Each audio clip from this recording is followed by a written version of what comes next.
So a friend of mine came over the other day and says, "Dang, Joe, that's a really nice drill station." So I figured Christmas is coming up. Let's build one for him. So we're going to get started just breaking down our rough plywood. This is made out of 3/4 inch maple plywood. I'm just cutting the bottom wells and the top shelf here. This is going to be 10 inches by 21 inches. So I have my spacer block here, which is 3/4 of an inch thick, the same thickness as the maple plywood. And I'm just kind of marking out where all of my dividers are going to go and where all of the tool wells are going to be.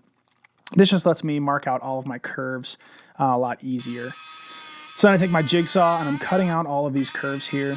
It does leave a rough edge, but I'm going to clean them up with the sander. I originally made this with a square edge, and it was just rough, putting tools in and out. I was cutting my hands on those sharp corners, so when I made it again, I made sure to add these curves, and it was just night and day difference.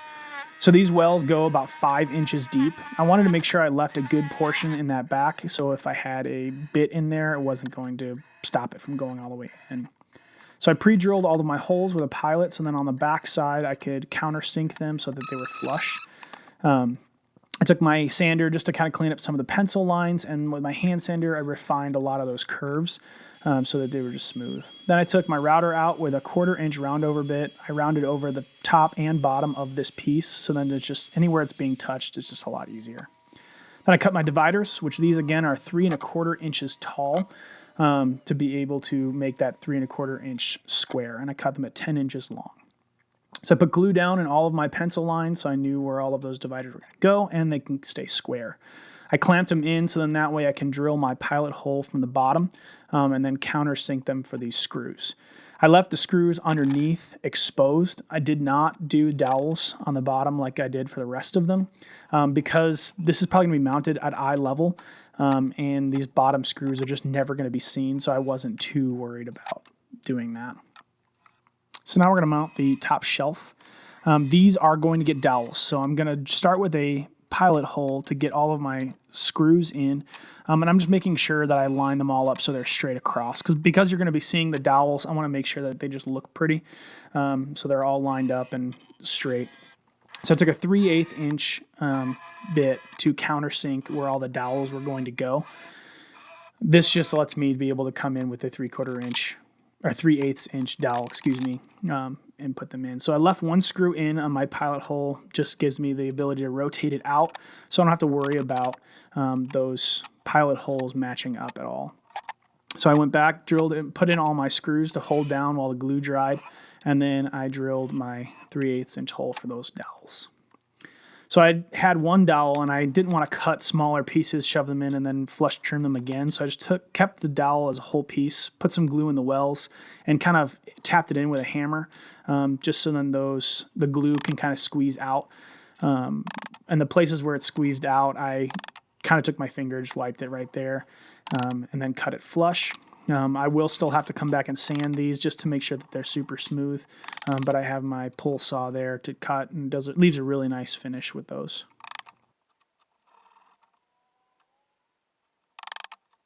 So once all those dowels were in, it was time to sand. So I sanded all of them smooth with 120, just kind of getting rid of my pencil lines as well, and making sure all of those dowels were nice and flush with the top.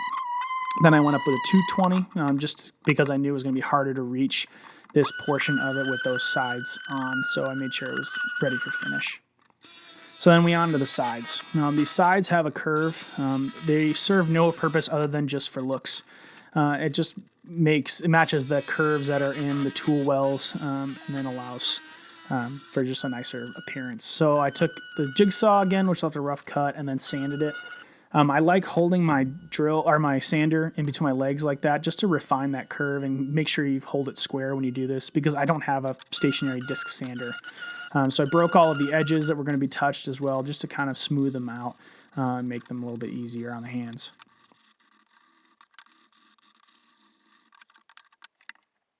So once I got it all clamped up, got them where I wanted them, I screwed them in just to make sure I have all of my screw holes again lined up because again these are going to get dowels, so I want to make sure that they are all straight and in line and even, just because again you're going to be seeing them, you want to make sure that they look good.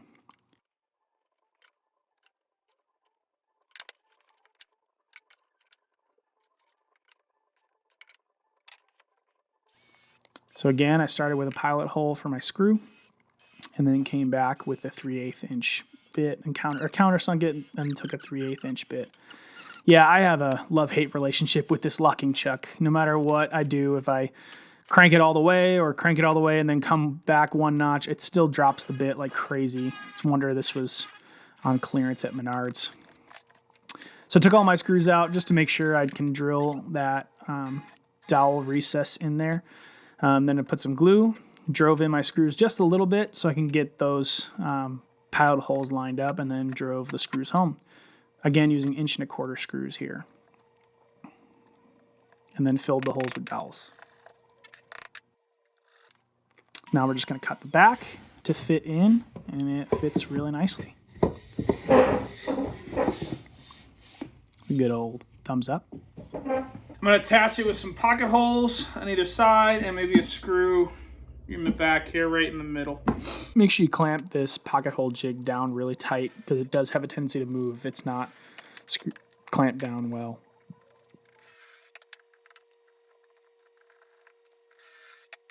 All right, we got our back done. Let's glue it and screw it. So make sure that you add glue here in those dividers. It just adds extra strength to hold it down.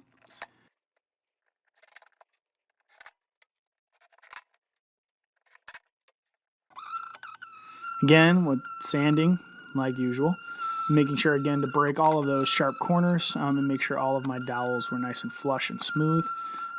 Again, I did 120 here and then went up to a 220 grit to make sure everything was nice and soft. So the way I had it clamped up, I had a really bad glue squeeze out. You can see I'm trying to get it with a chisel, and then I ended up trying to do it with my hand sander, and I just couldn't get that glue out. But because this was going to be in somebody's garage, I wasn't too worried about it. So I just went ahead and left it and then put some Minwax water-based polyurethane or polyacrylic here. I really like this for stuff in the shop. It protects really well, and with an oil-based polyurethane, you don't have to worry about doing the brush strokes really well. So you can just kind of slap it all on there and then sand all the bubbles with 220 in between coats. I did leave the exposed plywood edges here. I kind of like the look of them. I could have done some edge banding. I actually wanted to do that and had left some room there for the edge banding to go in. But ultimately, I liked the plywood edging, so I kind of just left it and left the recess in it. These little orange standoffs are awesome. I love it when I'm painting or finishing items. It just keeps it up off the workbench and then allows for things to get air underneath to dry so it can dry well, and you can coat the whole surface without having to worry about it.